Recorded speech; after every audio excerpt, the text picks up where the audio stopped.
Good Sunday morning and welcome to WGN-TV Political Report. I'm Paul Lisnick. We begin this week in Washington, where a key Senate committee promises to take action on a bill imposing a stricter code of conduct for the Supreme Court amidst a slew of ethical concerns. Illinois Senator Dick Durbin serves as chair of the Judiciary Committee, also Senate Majority Whip. Senator, appreciate your time this morning. Thank you. Good to be here, Paul. So let's start with the Supreme Court. Among many topics to talk to you about, essentially, you're after them to adopt an ethics code. But how do you make it enforceable? Because you've been after John Roberts, the Chief Justice, to sit down with you for 11 years. You've been trying to do this. They're not willing to play well in the sandbox. What power does the Senate have to make them do it? It has more power than most people realize. The court, of course, has its own right to make its own decisions, and we shouldn't try to influence that. But other things about the court are controlled by Congress. The number of justices on the Supreme Court, controlled by Congress. 1869, we came up with the number 9, but there were earlier courts of different sizes. That's the power of Congress. The administration of the courts themselves, the budget of the courts themselves, all of these things go through Congress.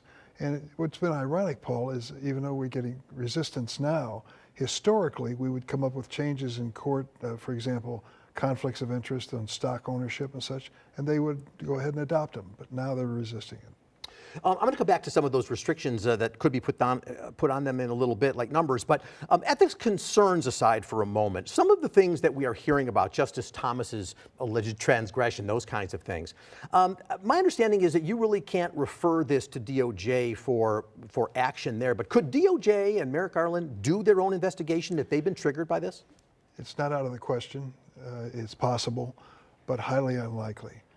There were cases going back to the 1960s involving justices and conflicts of interest that were investigated by the Justice Department, but it is a rarity. What we're talking about is what is routine in every other branch of government, whether it's the legislative branch, the executive branch, or all the other federal courts.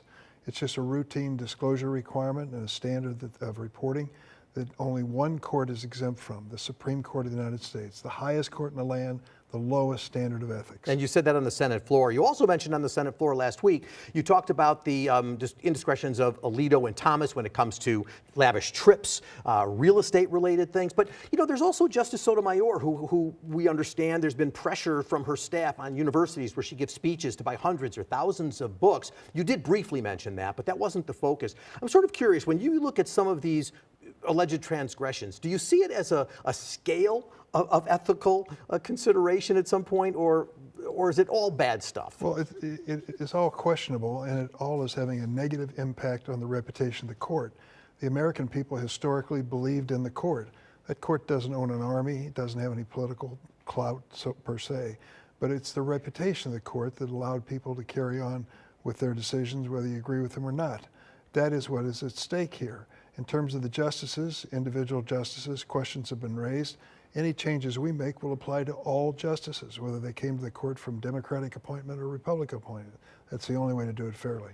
So President Biden is kind of a traditionalist when it comes to all of this, and you talked earlier about the fact that the number of justices is not prescribed in the Constitution, which I think some people don't know. But that's probably a tough one to get by President Biden for him to sign on. But my question is, what about other issues such as limiting the terms to 18 years? That's been bandied about, but maybe a term limit on a Supreme Court justice. Well, it has been suggested, and depending on the era and whether the decisions are popular with people or not, the intensity of the suggestion for reform is measured by that. I am not pushing for that at this point. I think at this point we should deal with a code of ethics, a recusal thing, where if a judge has a conflict of interest, he doesn't take a case or has to explain why he is exempt. And of course, the disclosure. As a member of Congress and of the Senate, I make annual disclosures. I do it in detail. I got that habit from Paul Simon. Annual disclosures. Everybody is expecting it, and they look at it. And if I've done something that's questionable, I have to answer for it. Why should these judges be above that? They should be held at least that standard. Let's turn to some other topics that you're involved in. This week, again, you've just reintroduced a measure to end the death penalty for federal crimes, something you tried back in 2019. I don't know that conservatives have an appetite to do that, but there are other avenues you can take, trying to get Attorney General Merrick Garland to not seek the death penalty in cases, maybe have President Biden commute sentences. Those things can happen even aside from the conservative viewpoint. And it's I guess it's more likely that will be the outcome than my bill pass. I understand there are differences of opinion on the death penalty, but what happened in the Trump administration is more people were executed in the closing months of his presidency than in history. It just was, I think he overdid it, dramatically overdid it. I think the death penalty is not a deterrent per se. It is a penalty which many times have been found to be unfair. The administration of the courts, unfortunately, does not have a blind eye to a person's poverty or race, and that has been an element that shouldn't be included. You just returned from NATO with the president. Obviously, Ukraine really wanted to be offered the membership. The president seemed to say it'll happen, but not at this time. Do you agree with that? Yes, I do. I think we got to look at the heart of it. I support Ukraine. I believe Ukraine should be part of NATO and the European Union for that matter. But the problem we face is this. The members of NATO have said publicly, you attacked one of us, you attacked all of us. And we'll be responding in kind when you do, which means soldiers and armies and the like. That's expected. Now, what do you do with a country that says, I'd like to be a member of NATO, but I'm in a war at the moment? And if you make them a member of NATO, what's the responsibility of the allied nations? I think that's why they've very carefully stated that while the war is pending, this is not going to happen. We're asking for Ukraine to follow the same standards as other entries to NATO in terms of government reform and fighting corruption. But I support them, and I think that day will come in soon. As you know, NATO allies have been a little concerned that if President Trump or another conservative Republican returns to the White House, right now the president has the authority to say we're leaving NATO. President Biden was asked about that. He guaranteed we wouldn't leave and then said, well, we can't really guarantee anything in life. What is your view about that? And what about the Senate? I know you've made efforts to try and get the Senate to pass a bill that would require Senate approval to leave NATO. I can just tell you this. President Biden has told a group of us that his first meeting with the NATO allies when he was elected president, their first question is, does the United States want to join NATO in the future and work with NATO? The reason they raised the question was President Trump raised that question as to whether or not he wanted to stay in NATO. President Biden assured the members of NATO he was part of the alliance and wanted it to grow and be strong, and he's done that. He deserves a lot of credit, I think, in history for strengthening NATO at an appropriate time in history to stop Vladimir Putin's ruthless barbarism in Ukraine. So in terms of the United States speaking to that issue through its government, let's start with the president. And I think his assurance is one that I would stand by.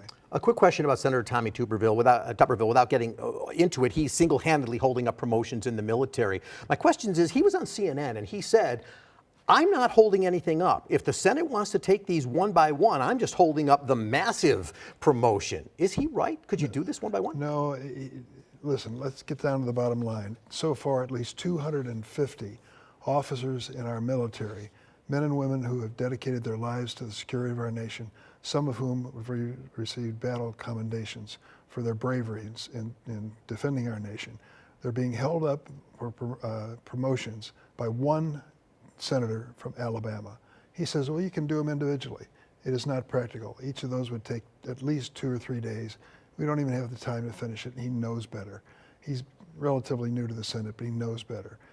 He has a political axe to grind, and he's doing it at the expense of men and women who've served our country well. DNC is coming to Chicago, as you know, and lots of preparations for that. Some communities on the west side have said they have concerns that they're going to get left out of this convention. What guarantees can we have that we're going to showcase the city? Well, I can tell you, I am not in any official capacity in that regard, but I'm likely to be there a lot. I'm looking forward to it and excited by the Democratic National Committee choosing us.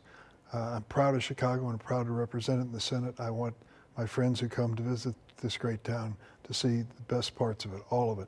I'm doing my best to get that done. So don't feel like we're excluding any part. Illinois Senior Senator Dick Durbin, thank you for your time this morning. I appreciate that. You're one busy guy and appreciate your time to be with us. Thanks, Paul. Thank you. We're going to take our first break. Up next, a political battle over military spending on Capitol Hill. We're talking to Illinois Congressman Jesus Chuy Garcia about his no vote when we come back.